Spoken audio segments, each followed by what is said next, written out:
All right, recording has started. Carol McCormick is an ordained priest in the Melchizedek teaching and healing order, a priest of Melchizedek. I was going to say the order of Melchizedek. For over 35 years, as a professional storyteller, her mission has been to light up people's hearts and connect their hearts to their minds, to aid people of all ages in learning compassion and wisdom. A lifelong learner, Carol enjoys creative and synergistic interactions with all people. So I want to welcome Carol, and like I said, I've included her website in our chat at the end of our listing here, so you can be in contact with her through her website. And Carol, you can take it away. It's all yours. Welcome. We're so grateful that you're here, and I'm so excited to hear your presentation. Perhaps you recognize this symbol, an ancient goddess symbol, where you see these. I'm sure Gerda recognizes this. We associate the divine feminine with the moon, the reflection, and we associate it with the third eye and the womb. You see the circles there. I invite you to join with me in singing this song. And I'm going to use my keyboard to start on the right note. We all come from the goddess, and to her we shall return like a drop of rain flowing to the ocean. Should I try it again? We all come from the goddess, and to her we shall return like a drop of rain flowing to the ocean. Isis, Astarte, Diana, Hecate, Demeter, Kali, Inanna. The divine feminine in olden times was very honored. I'm sure you've heard of Isis, the Egyptian goddess of love and magic. And there was Kuan Yin. We lose Carol. Can you hear her? Carol, we couldn't hear you. You couldn't hear me. Oh, is it just me? It's maybe just me. Sorry. Oh. I'll never mind. Kuan Yin, the Chinese goddess of mercy and compassion. You see her riding the dragon. She is the bodhisattva that women call on in childbirth and that sailors call on during a storm. A very powerful goddess. And then we have the Athena, the Greek goddess who had the warrior's heart and the healer's hands. And coming up is Ostara, the Celtic and Viking goddess of birth, new life, and spring. There were many goddesses, but something happened. This is the alphabet. The letters of the alphabet are all found on the wings of butterflies. There's a brain surgeon and archaeologist named Leonard Schlein, and he wrote a book entitled The Alphabet versus the Goddess, the conflict between word and image. In it, he hypothesizes that when the alphabet was introduced about 5,000 years ago, it caused the death of the divine feminine, the death of the goddess, and the rise of the male god. He contends that the rise of literacy, the process of reading and writing, fundamentally reconfigured our human brain. Because the written word develops linearity, sequence, reductionism, abstraction, control, central vision, dominant hand, all hunter-killer attributes. And he contends that patriarchy and misogyny were the inevitable result of this. The intuition, imagination, creativity, mystery, all associated with the divine feminine, seeing ourselves as part of the web of life, all of those declined when literacy came. The agricultural pre-literate cultures who venerated the goddess and the divine feminine values were the least warlike societies in history. Writing drove cultures toward linear, logical left-brain thinking and detachment from nature and war. The most contentious periods in Western history were those characterized by high literacy rates. Classical Greece, Imperial Rome, the Renaissance, Europe in the 19th and 20th centuries.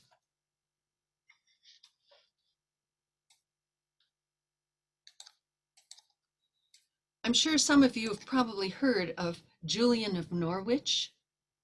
You probably know her quote here, all will be well, all will be well, all manner of things will be well.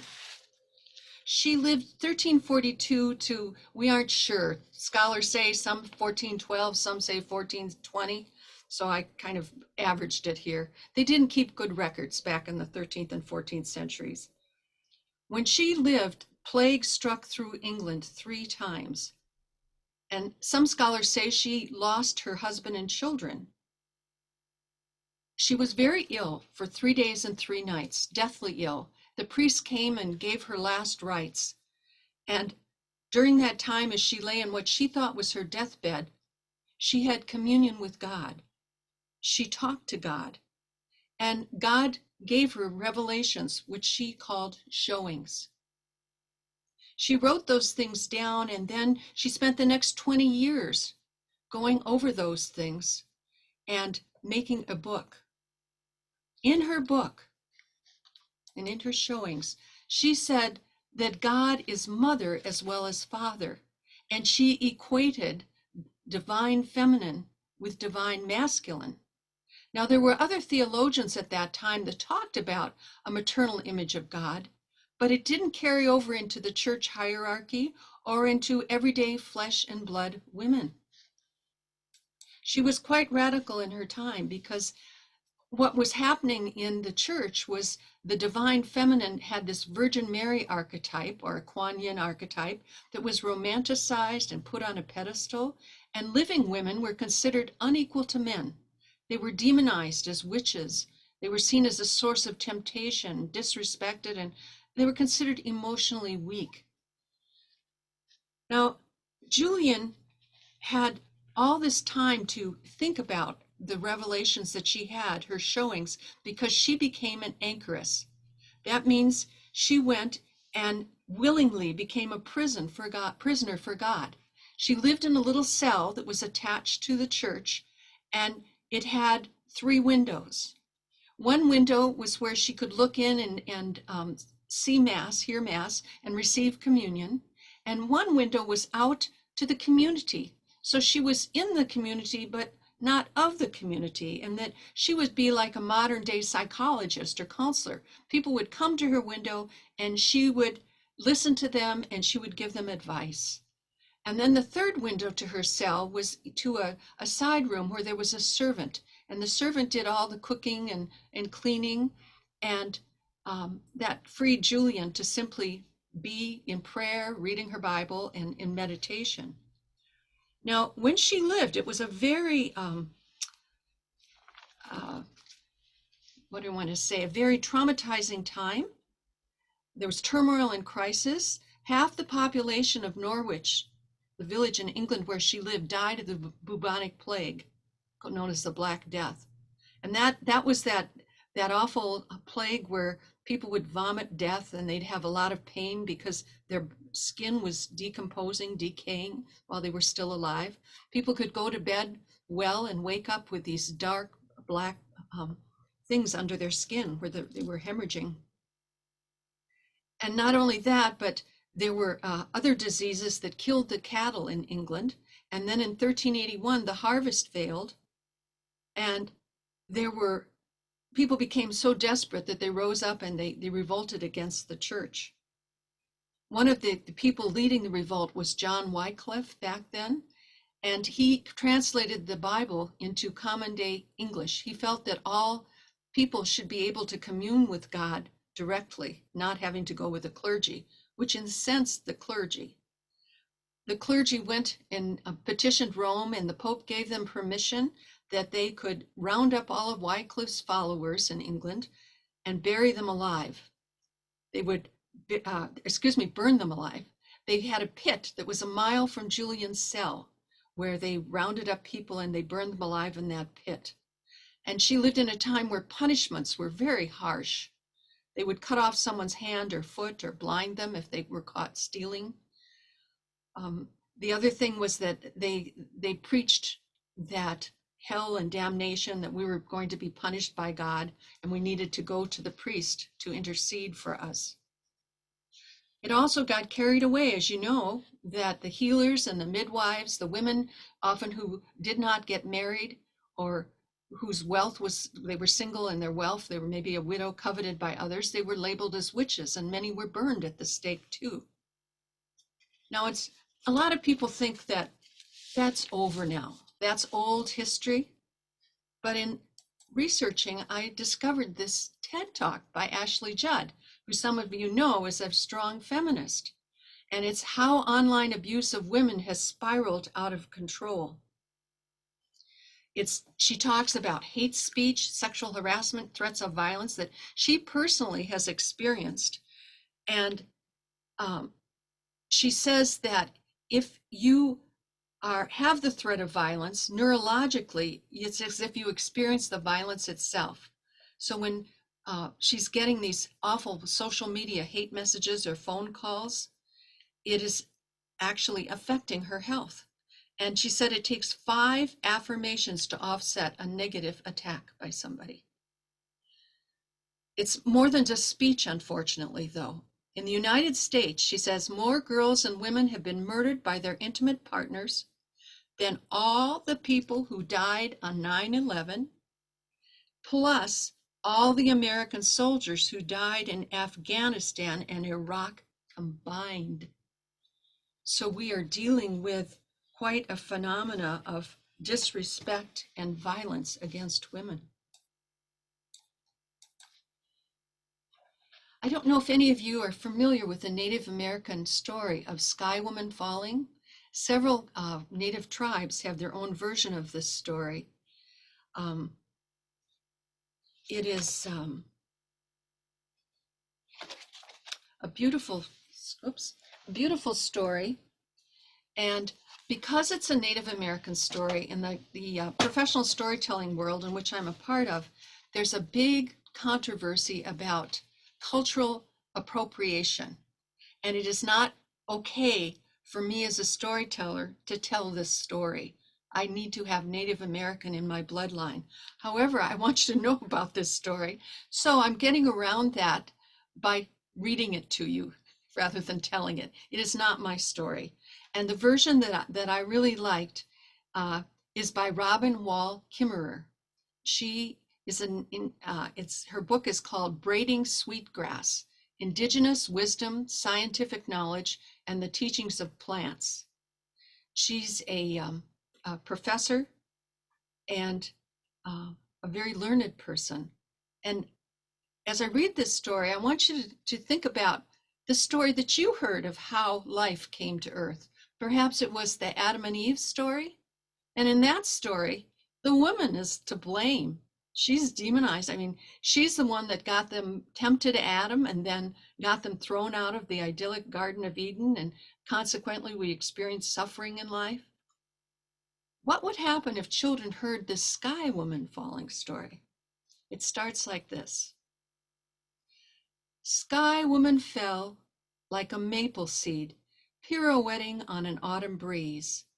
A column of light streamed from a hole in the sky world, marking her path, where only darkness had been before.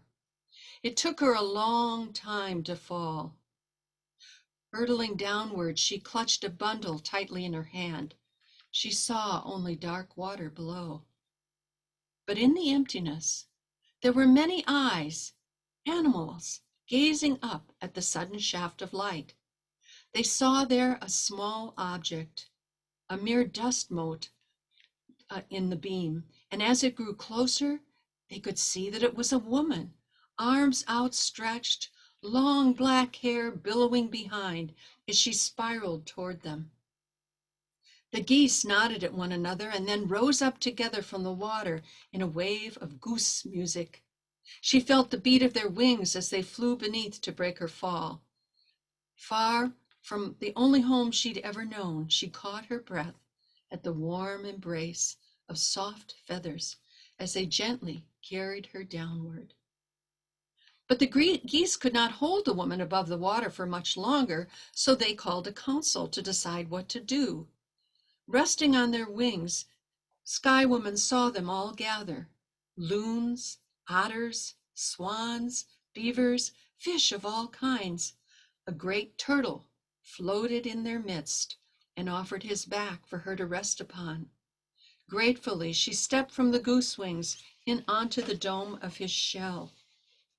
The other animals understood that she needed land for her home and discussed how they might serve her need. The deep divers among them had heard of mud at the bottom of the water and agreed to go find some. Loon dove first, but the distance was too far. After a long while, he surfaced with nothing to show for his efforts. One by one, the other animals offered to help. Otter, beaver, sturgeon, but the depth, the darkness, and the pressures were too great for even the strongest of swimmers. They all returned gasping for air, with their heads ringing, and some did not return at all. Soon only little Muskrat was left, the weakest diver of all. He volunteered to go. While the others looked on doubtfully, his small legs flailed as he worked his way downward. He was gone a very long time. They waited and waited for him to return, fearing the worst. Before long, a stream of bubbles rose with the small, limp body of the muskrat. He had given his life to aid this helpless human. But then the others noticed that his paw was tightly clenched, and when they opened it, there was a small handful of mud. Turtle said, "Here, put it on my back. I will hold it." Sky Woman bent down and spread the mud with her hands across the shell of the turtle. Moved by the extraordinary gifts of the animals, she sang a Thanksgiving song and began to dance, her feet caressing the dirt. The land grew and grew as she danced her thanks from the dab of mud on the turtle's back, until the whole earth was made, not by Sky Woman alone, but from the alchemy of all the animals' gifts, coupled with her deep gratitude. Together, they formed what we know today as Turtle Island, our home. And like any good guest, Sky Woman had not come empty-handed. The bundle was still clutched in her hand. When she toppled from the hole in the sky world, she had reached out to grab onto the tree of life that grew there, and in her grasp were branches, fruits, and seeds of all kinds of plants. These she scattered onto the new ground. She carefully tended them, and each so that the world turned from brown to green. Sunlight streamed through the hole from the sky world, allowing the seeds to flourish. Wild grasses, flowers, trees, and medicines spread everywhere. Soon the animals had plenty to eat. Many came to live on Turtle Island. Our stories say that of all the plants, sweetgrass was the very first to grow in the earth.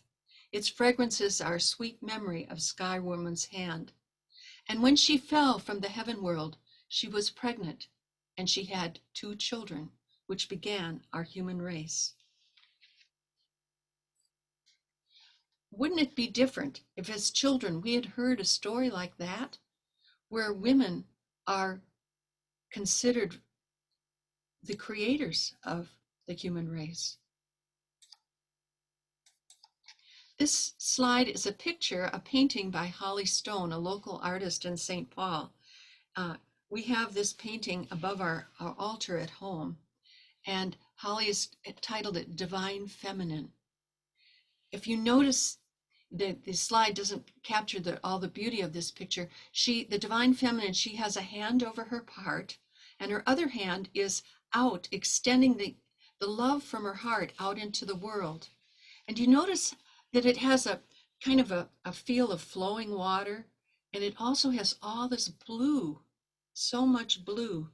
And I think the reason for that is, this is another painting by Holly Stone of the chakras, that we see the third eye. The painting here doesn't show exactly the same colors. This is on the painting that I see is more blue than that, than is showing on the screen here.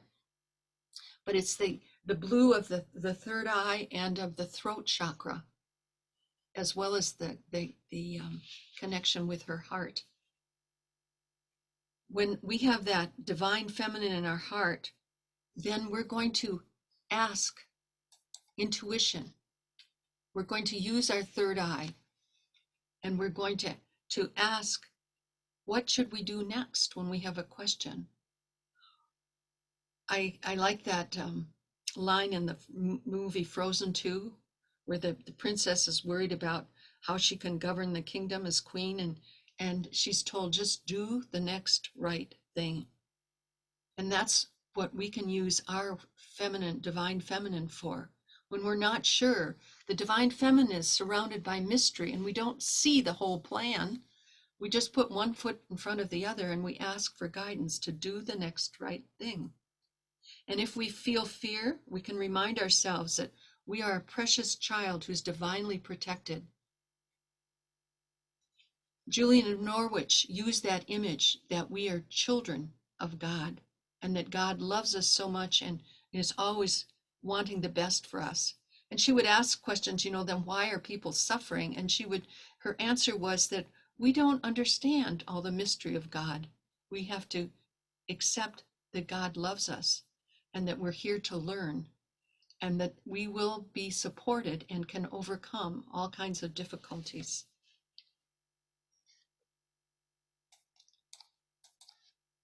The most powerful force on earth is love. That is throughout the divine feminine. Love is there in the velvet darkness. Sometimes we're uncomfortable not knowing, but we have to trust that we are on the lap of the divine, and trust that all will be well, as Julian wrote.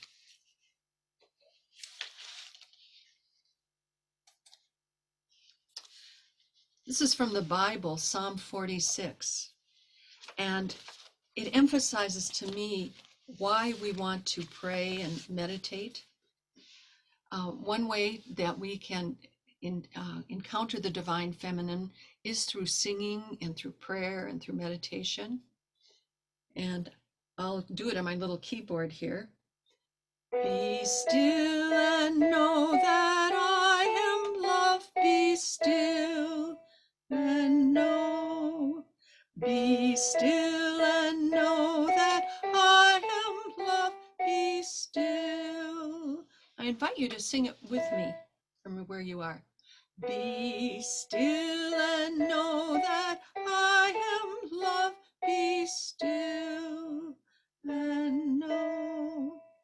Be still and know that I am love. Be still. And so I invite you now to join me in a meditation to get in touch with the divine feminine.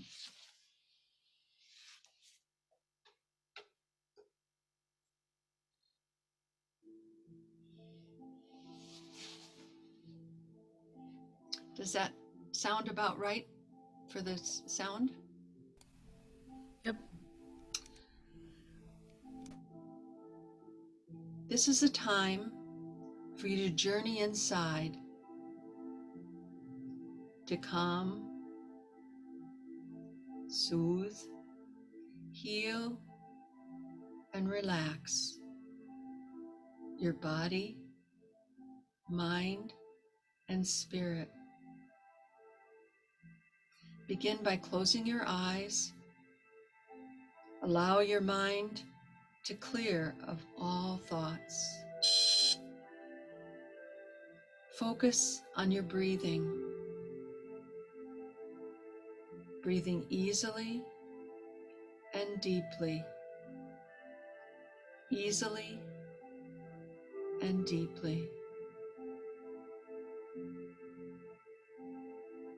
Breathing relaxation into your body and breathing away any tension.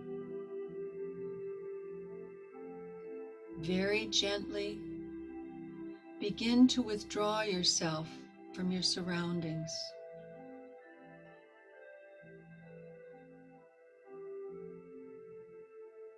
Withdraw yourself from any thoughts.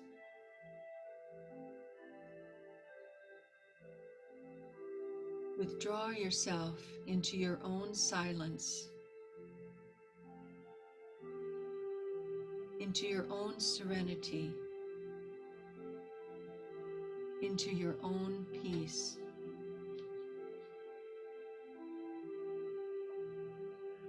Become aware of a point of a light about 18 inches above your head, where the divine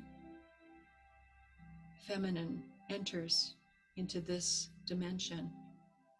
And from this point, invite the divine feminine wisdom to flow into the crown chakra at the top of your head, to flow down into your third eye, and flow down into your heart. Let the divine feminine wisdom flow deep into your body. Take a deep breath and exhale, letting go of fear, letting go of anger. Feel that warm, divine feminine energy nourishing each cell in your body.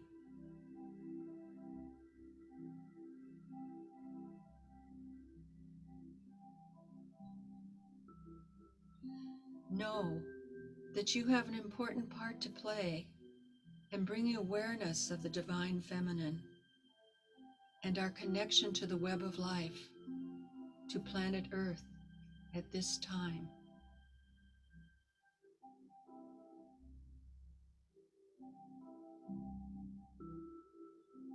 Ask the divine feminine wisdom,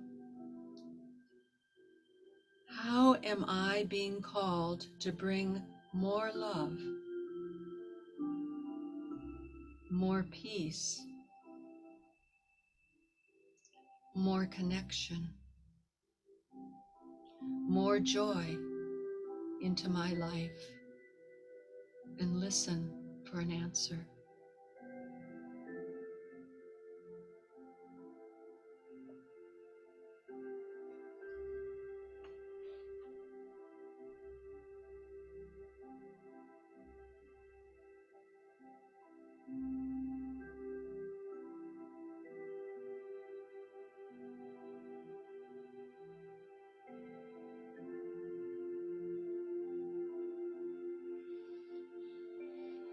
Ask divine feminine wisdom, how am I being called to bring more love, more peace, more connection, more joy into my community?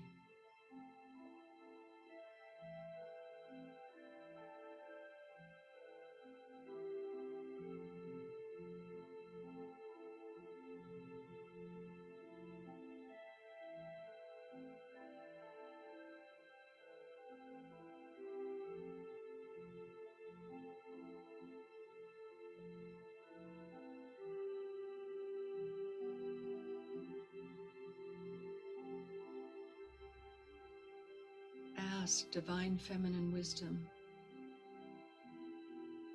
how am I being called to bring more love, more peace, more connection, more joy into everything around me?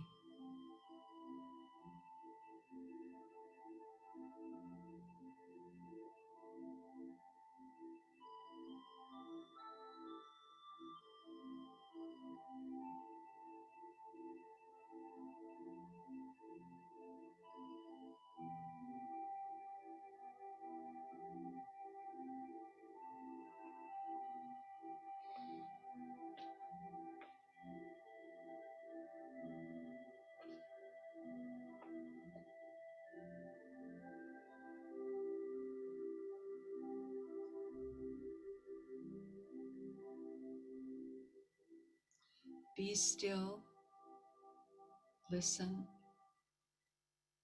Know that the answers to your questions will be revealed in the proper time. Know that you can enter into meditation and ask them again.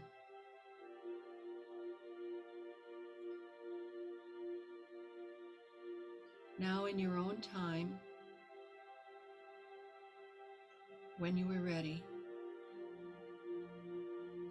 in your own time, begin to return to this time and this space.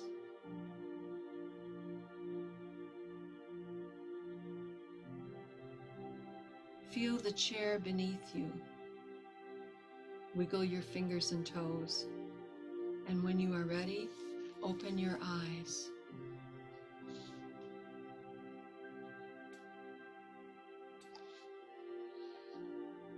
So men are allies in this work too with the divine feminine.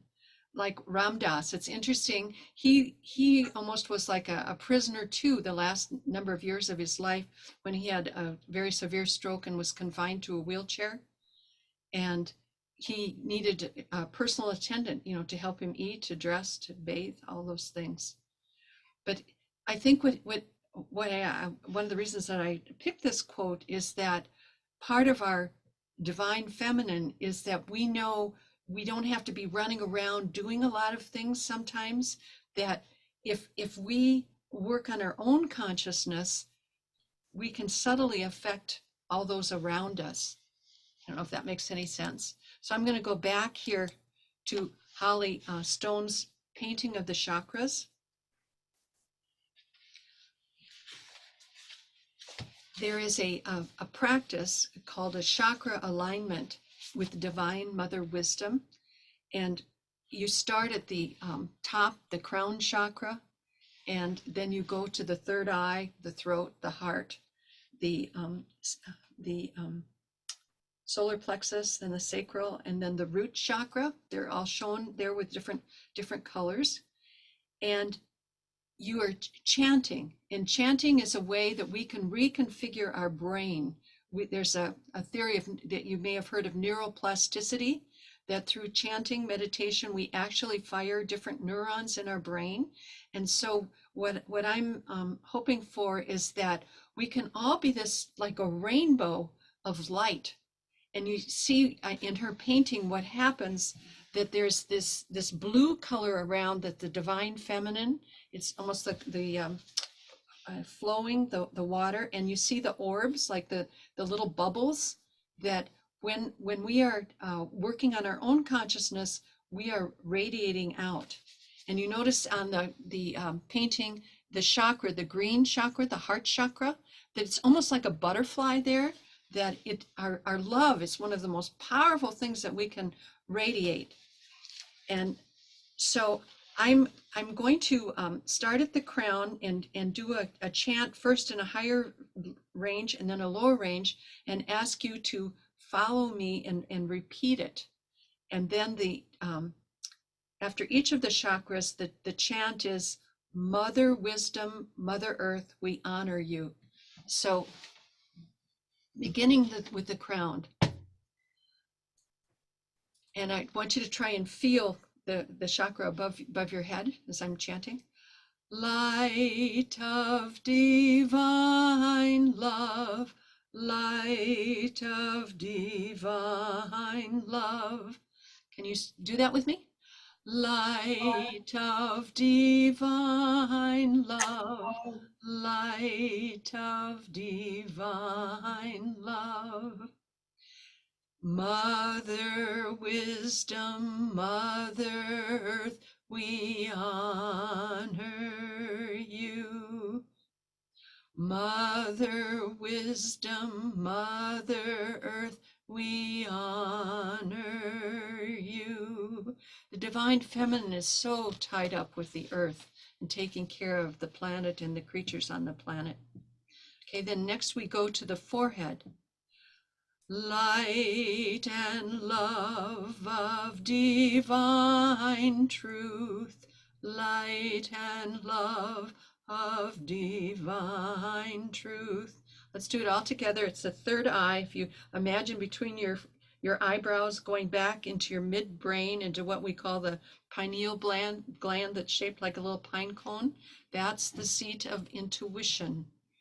So, light and love of divine truth, light and love of divine truth. Everyone, Mother Wisdom, Mother Earth, we honor you.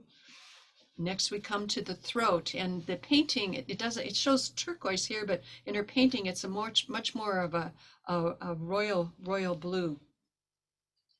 Light and love of creation, light and love of creation.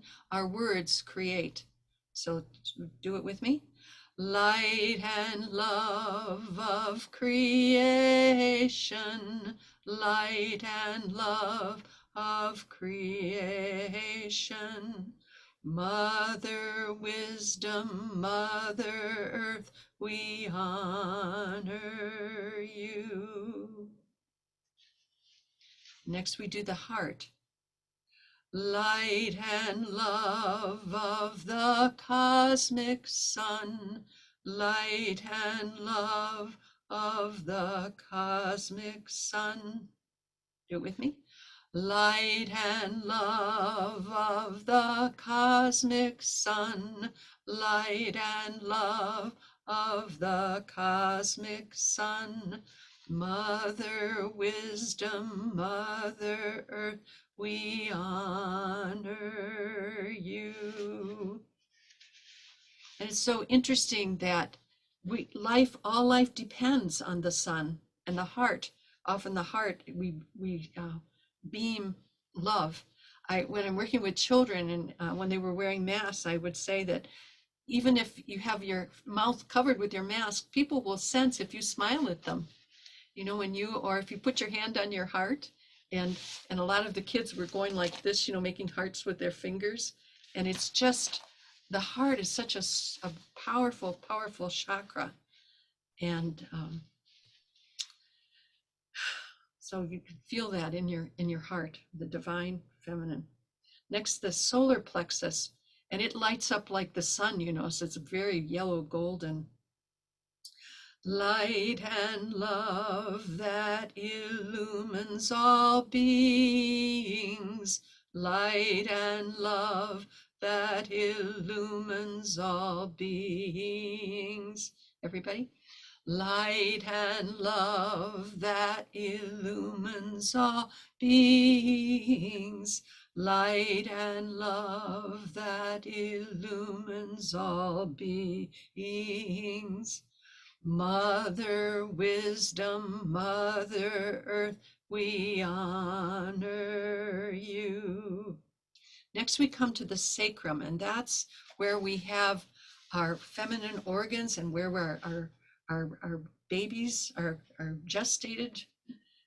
There, it's the actual gateway to the eternal. We're eternally, I believe in reincarnation. And so I think, we're born again and again, just like No Child Left Behind. We're here to learn lessons and keep learning until there's nothing left for us to learn.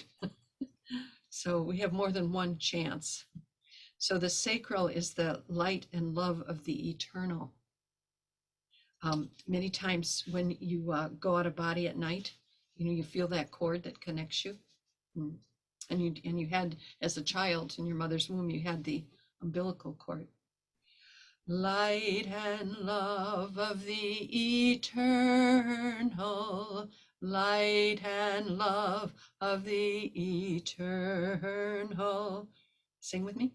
Light and love of the eternal, light and love of the eternal. Many times as women, I've seen women cover their navel unconsciously when they're feeling threatened. Maybe you've found yourself, you cross your arms over covering the second chakra. And then we come to the root chakra, which is very large. And it is the blazing cosmic fire and the love that purifies all realms and dimensions of being. Light of blazing cosmic fire and love that purifies all realms and dimensions of being. Light of blazing cosmic fire and love that purifies all realms and dimensions of being. Join me. Light of blazing cosmic fire and love that purifies all realms and dimensions of being. Light of blazing cosmic fire and love that purifies all realms and dimensions of being. Mother Wisdom, Mother Earth, we honor you. So I'm hoping that you got an experience of lighting up each of those chakras. And now, if you can feel, imagine, pretend that all your chakras are beaming out those colors, and we chant light and love that guides all souls to infinite bliss, divine feminine. Light and love that guides all souls to infinite bliss.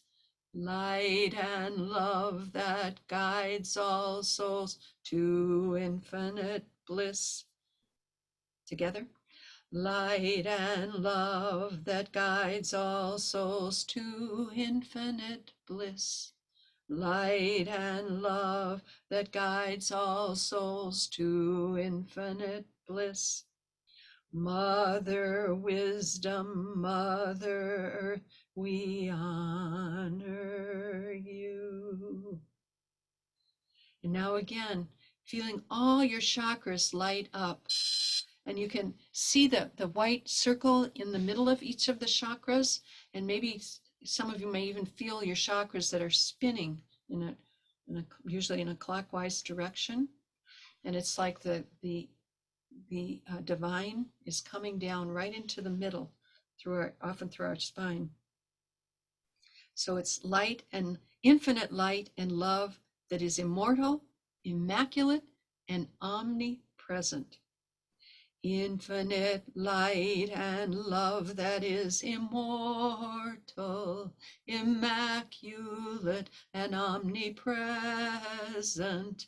Infinite light and love that is immortal, immaculate, and omnipresent. Together again. Infinite light and love that is immortal, immaculate, and omnipresent. Infinite light and love that is immortal, immaculate, and omnipresent. Mother Wisdom, Mother Earth, we honor you. And again, all the chakras beaming out the colors, light and love of supreme initiation. We have come to this planet in a physical body. Light and love of supreme initiation. Light and love of supreme initiation. With me? Light and love of supreme initiation. Light and love of supreme initiation. Mother Wisdom, Mother Earth, we honor you. If you would join with me to do an Om and then Shanti, which is the Sanskrit word for peace. Om, Shanti, Om. Om,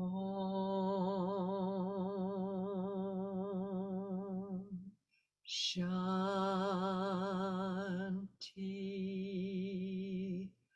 Om.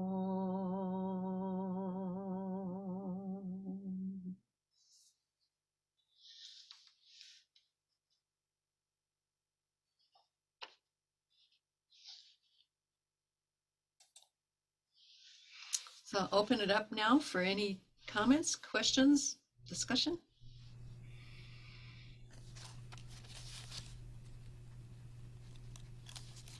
What I have found so helpful for me during this pandemic is to have a morning meditation. And because it's with a group, it gets me out of bed.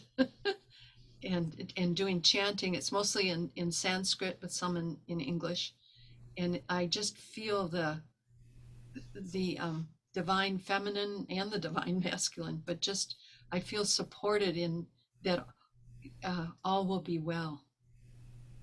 And one of the things that I've been doing when I walk is go back to that slide, the quote.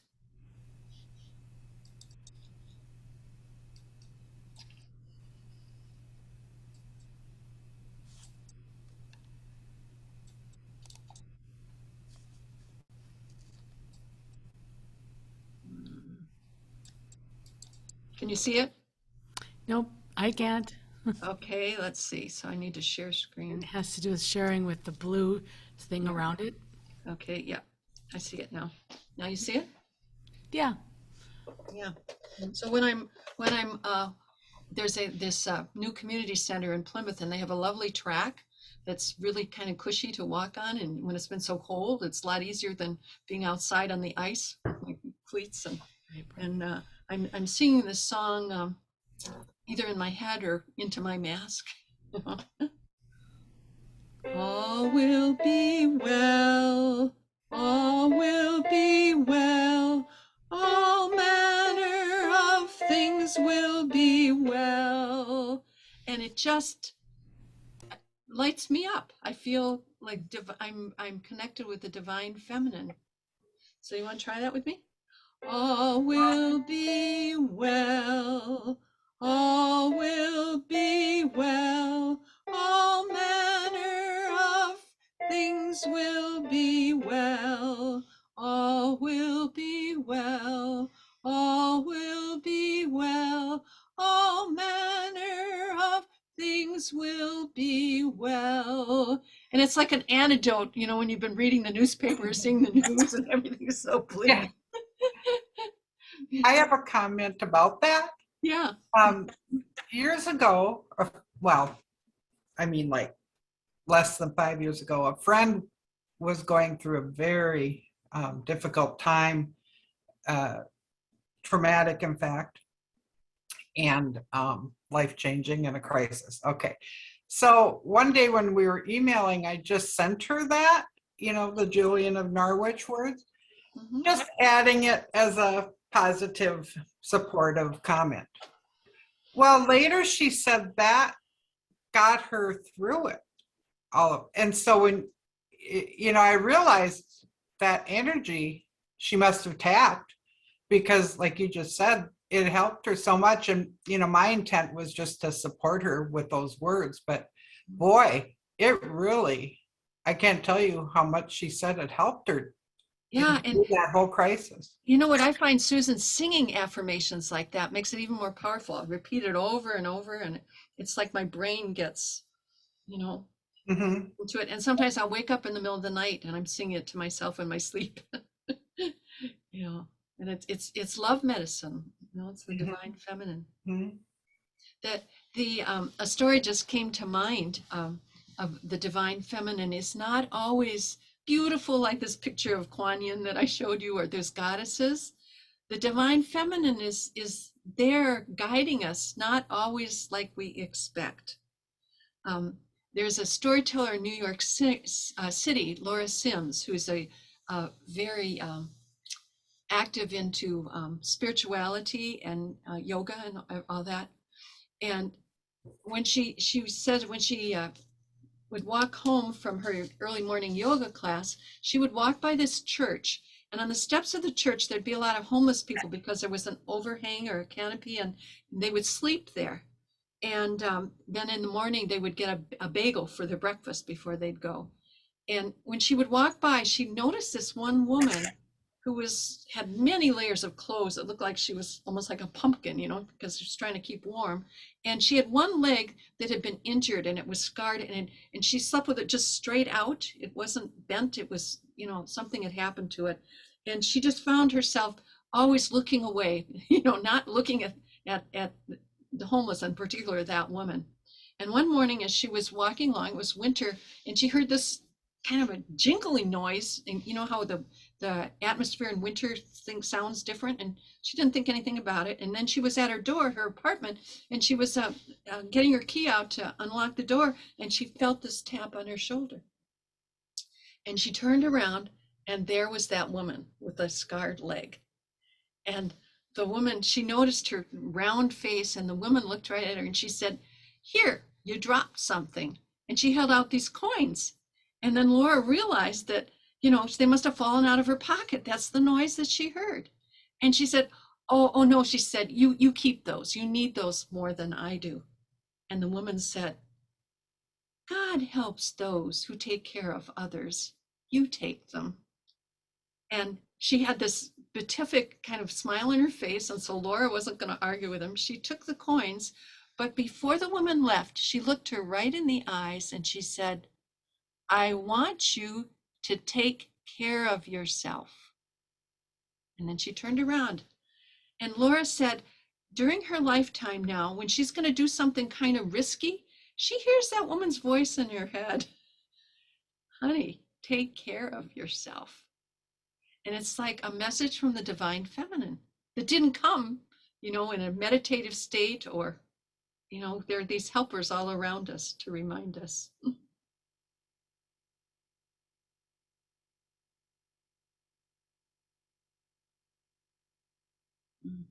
Oh, Diva Primal, yes, and Mitten on YouTube is in the chat. We have several CDs of them, and they're chanting in Sanskrit, and it's beautiful, just lovely. I have a friend, and she just keeps it in her office playing all the time, and very soft. Yeah.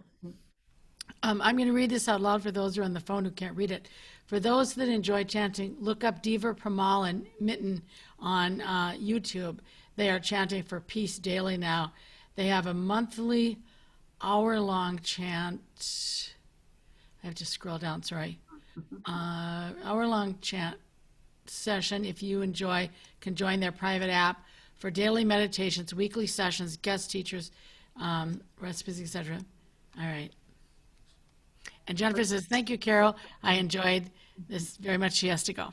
Yeah. Okay. So it's Diva, D-E-V-A, and then Primal, Primal. P-R-I-M-A-L. Yeah. Divine feminine is associated in my mind with birth and death. Is that true for other people? It's, it's like they're the ones, birth can be messy, death can be messy. And so often it's been the women that are doing that. Oh, yeah. And also we are birthed into the next world. Yes. It's a portal. Mm-hmm. Mm-hmm. That way back in the 14th century, that was something that Julian of Norwich, she used the imagery of the womb and how we are born and we die into the womb of eternal, we pass over. And she has, and during our lifetime, we're nurtured by our mother, the Divine Mother. And she carried the womb imagery throughout.